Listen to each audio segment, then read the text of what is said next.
What's going on, Aces? Welcome back to the channel. I hope that all of you are enjoying your Juneteenth. It is a federal holiday that celebrates the freedom of enslaved Black people in the South. I'll make a separate video about Juneteenth specifically, but right now we are recapping Summer House Martha's Vineyard, which is currently trending online. So this last episode was really, really good. Okay. It was juicy. So it picks up right where the last one left off, as they often do, with Shaniece showing everyone her top area unclothed, right? For whatever reason. Shaniece, she's a beautiful girl. She is a little different. She's eclectic. She definitely beats to her own drum. And I don't know what possessed her to do that. I know that she said that she wanted to be wild and free and fun, but we have Simon, who's Bria's boyfriend. We have Silas, who is Jasmine's husband. Not everyone in the house is single, and not everyone wants to be flashed. I mean, if in any other work environment, that would be considered sexual harassment, and she would have gotten some consequences behind that. But I don't know about the contracts that Bravo has their talent sign. I'm sure they're probably ironclad, but yeah, that is definitely making for a hostile work environment. Okay, so moving on from Shaniece and her shenanigans. So they're sitting outside, enjoying a beautiful brunch. And Jasmine brings up the fact that Alex Googled everybody in the house. And for whatever reason, they had a problem with it. Look, I don't necessarily Google people. I might start actually, because I feel like he wasn't wrong, like if you're going to be living with people. Now, granted, they're only in the house for 15 days. However, they're complete strangers. And well, I feel like, no, I take that back. The girls worked with each other, in the Playboy capacity. And I think maybe the guys were strangers, but I don't blame him for wanting to know who he's living with for the next 2 weeks. There's nothing wrong with that, being safe and doing your due diligence. So it's like, I don't know why people jumped down his throat for doing so. But of course, Shaniece had a problem with it, and people were attacking Alex. And he's like, well, I'm going to leave because I don't feel safe in this conversation. People are, really getting on my back about it. So he left. And speaking of not feeling safe, so Jordan then goes and takes that opportunity to really project. I feel like she's projecting a lot of shame from the time that maybe she worked for Playboy. Because she initially came to the house and she said that she was the last Black Playmate of the Year. And she seemed really proud of that title, right? However, she shared with us that her mom passed away when she was younger, so she's a daddy's girl. And she was just really upset at the fact that she says that she felt sexualized by Alex, when he looked at her and was like, oh, Jordan's getting thick, which she, he said he meant it as a compliment. She interpreted it, completely differently. And she's not a big girl. So I think that Jordan has a lot of unresolved trauma, and she may feel shame from her time at Playboy. And, when, one of her castmates said, when you Google Jordan Emanuel, naked pictures pop up. And so she was crying, saying, that she did pose nude for Playboy, but she felt sexualized by Alex and by Amir. And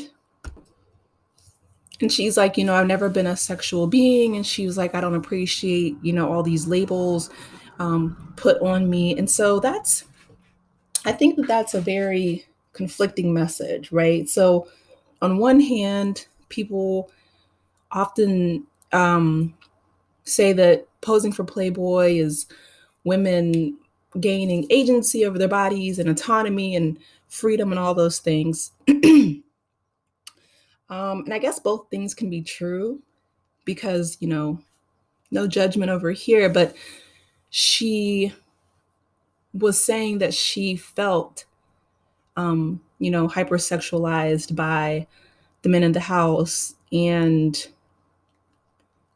I personally, I didn't see or hear anything. And again, this is just from an outside point looking in, but I didn't see anything that was overtly sexual. I think that Alex saying, Jordan's looking thick was just him kind of joking and banter, which is what he said. And Amir later, he goes up to her and he's like, I only want to protect you, because she asked him, why he walked away. And he was saying, I didn't think that you even wanted to be in the room with me, but I just want to make sure that you're protected and okay. And they hug it out, and which is a very sweet moment. I think that Amir is, he is a very sweet guy. I feel like, he's really close with his mom, and he just stated his intentions that he was interested in Jordan because she is a very pretty woman. But I feel like she has a lot of pain and conflicted, conflicted ideas about her own sexuality and in her time at Playboy. And I think that has come out, and she was projecting that on the young men who expressed interest in dating her.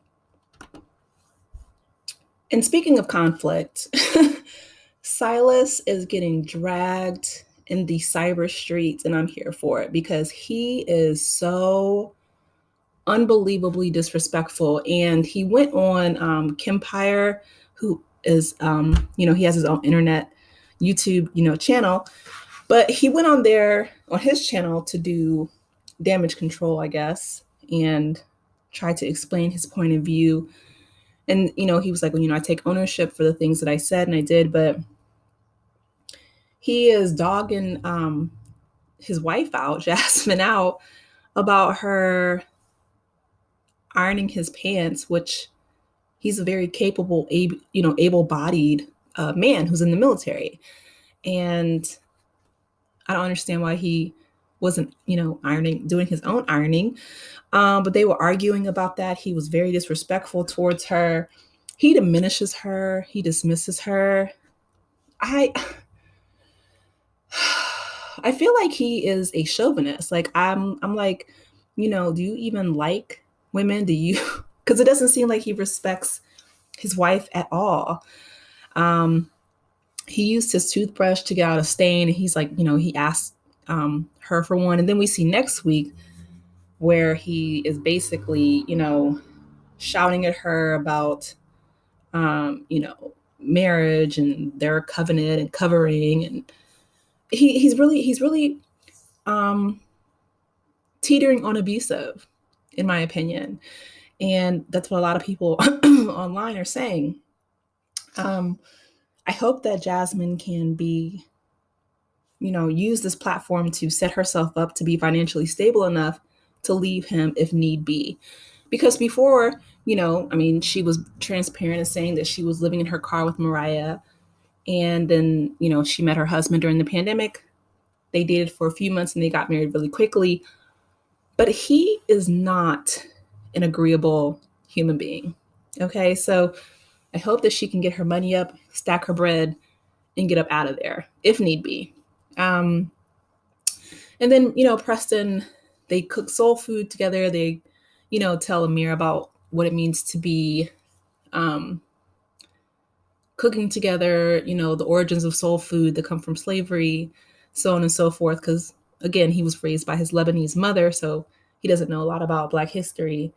And then Preston has a really fun Pride event because it's Pride Month for June. So, yeah, but next week, They gave us a sneak peek, and Bria, of all people, with the emotional support animal, is fighting. So that's really going to be interesting because she's been so, boisterous throughout this 15 days.